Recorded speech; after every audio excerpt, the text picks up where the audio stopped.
global IoT connectivity in the industrial sector, from agriculture, manufacturing, but also automobile, is really driving innovation.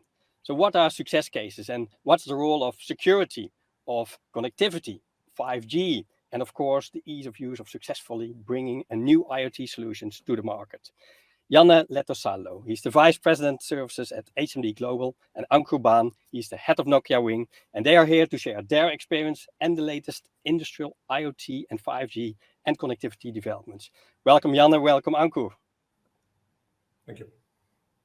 So Ankur, can you share your insights on what type of IoT developments and connectivity you see in the market and how Nokia anticipate to this? Absolutely, and thank you. First of all, IoT connectivity is not about offering a best effort data and SMS bundles from high street or enabling a corporate mobile plans.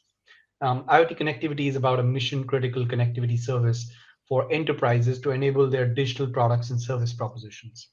Think about an insurance company wanting to sell a usage-based insurance products, or a logistics company using IoT connectivity to enable their supply chain automation, or a healthcare company using it to monitor conditions of their critical patients.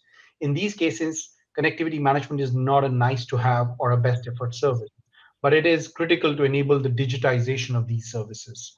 It is about enabling SLA management, lifecycle management, automation, analytics, and security in connectivity management. Security is a mission critical component of IoT connectivity. If the data that is being transmitted from sensors to cloud is compromised, then it can fully derail the entire enterprise digitization effort. And the breach is much more significant as compared to a consumer scenario where you have in control of your handset or device.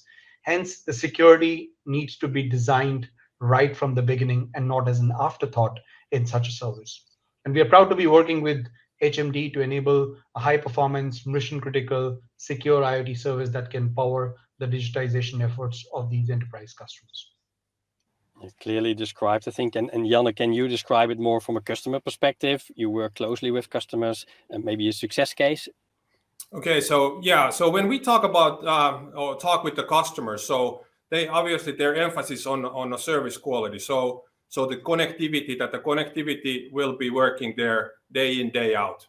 And there's a lot of questions or discussions about permanent roaming, ensuring that permanent roaming is there, and especially talking with if something goes wrong. So how do we mitigate if the cell tower is down, or if the network is down? So what are the ways for us to mitigate and ensuring that they will have a continuous high quality service, high quality connectivity in order for their mission critical businesses, whether it's what Ankur just went through related to healthcare or something else, which is providing the revenue streams. If you think about new business coming through different internet business models, they are heavily reliant on having connectivity, for example, between the provider or let's say the cloud service or the service provider and then the people on cloud. So when we're talking about cloud service providers or these platform-based businesses, so it's mission critical for them that they have connectivity always on, because otherwise their revenue streams are dropping. So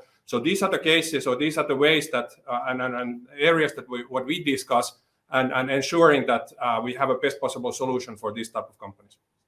Yeah, great example, and there's indeed many different industries where it can be applied. So Ankur, if you look from making it work, implementing it, and you were talking already about security, about low latency and excellent performance, can you explain in more detail how that works? Absolutely. So HMD taps into Nokia's high performance and a secure 5G IoT network that we call Wing. It stands for Worldwide IoT Network Grid. It is deployed globally for low latency and is purpose built for IoT devices. The network is linked to 800 plus CSP networks across the globe, offering customers ability to attach to local networks in multiple markets. As Wing network is uniquely deployed across the globe, we ensure local breakouts, regulatory compliance, and low latency service for IoT devices. We can enable customers with physical SIMs, eSIMs, or multi-IMSI technology to enable flexibility and localization of connectivity across different geographies. On top of this global core network, we offer enterprises a full control to manage onboarding and active management of their IoT devices and network resources. Enterprises can manage their sub-accounts, SIM card resources, network resources, and check their usage and billing.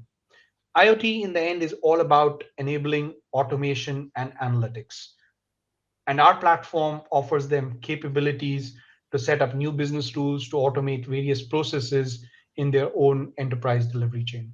And together, working with HMD Connect Pro, we offer a secure, robust, an enterprise-grade connectivity product that works across multiple use cases and works across multiple technologies and geographies as well. And Janne, if we look a little bit more into the future, how can organizations prepare for all the changes that are coming?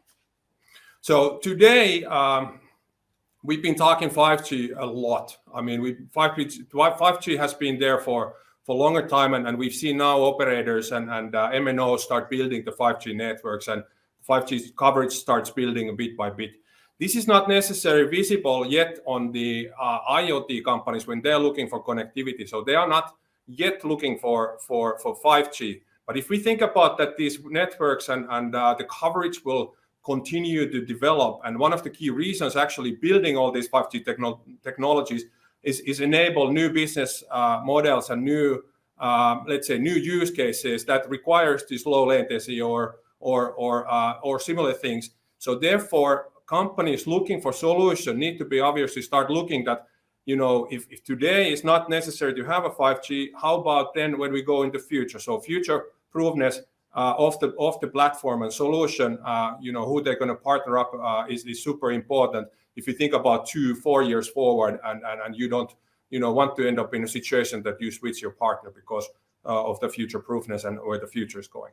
Yeah, and you highlighted 5G. So Ankur, if we look a little bit into the future, 2-4 years, and we look at about technologies from 5G and eSIM, can you explain what we can expect? Absolutely. And first of all, Nokia is at the forefront of this network technology revolution that is 5G, and is being deployed all across the globe as well. And as Janne pointed out, it's not visible yet into the end IoT devices yet, but the way 5G is designed and developed, it is a very relevant technology for enterprise and IoT. 5G enables low latency, high performance, and enables a massive densification of IoT devices. And we want to work together, with enterprises that want to trial out their initial 5G IoT use cases, whether they are looking at video analytics, whether they are looking at augmented reality or a virtual reality based insights, or leveraging edge computing to power their 5G use cases. Nokia is already, deploying or helping deploy our partners these 5G networks, and on Wing, we're already enabling the 5G technology into our core network and to our platform, and also happy to work with these enterprises who want to test and launch their 5G solutions with us. The other technology that I would point to would be a growing adoption of eSIM, iSIM, or a multi-IMSI solutions that really enables a simplification of the device logistics. You do not have to really think about, which SIM cards go into which devices, because you can enable a remote provisioning of the profiles onto these devices, and our platform and infrastructure fully supports these eSIM and iSIM capabilities. So we are really very excited to bring these new technologies into our infrastructure to support enterprises as they become ready to embed these technologies into their future use cases as well. Yeah, this brings a broad spectrum of all kinds of opportunities in the IoT and 5G domain, especially for different kinds of business in different industries. Thank you, Janne. Thank you, Ankur. Great insights into the latest IoT, 5G, security and connectivity success cases and approaches. And for the audience, thank you for watching, and we look forward to seeing you next time.